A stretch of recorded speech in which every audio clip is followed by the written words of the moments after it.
Taga-Eastern Pangasinan ka, dapat alam mo ito. Virgin Mary manifested herself through a number of apparitions in the town of Rosales, Pangasinan. According to the report, the apparitions began as a series of daily appearances before Roel Darang, a student, aged 25, on the evening of September 3, 1987.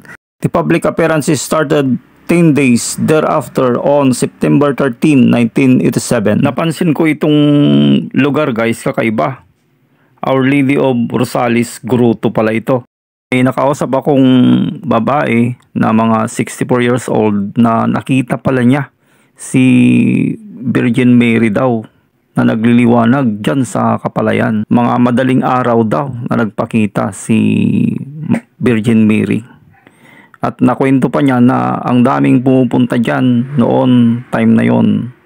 Mga artista daw at saka maging si President Gloria Macapagal Arroyo ay pumunta dyan para makinig ng misa. Maraming beses na nagpakita si Virgin Mary daw dyan, June 5, 1993, around 4,000 people. This was followed by an apparition on September 13, 1994, and which reported took place before a crowd estimated at some 7,000.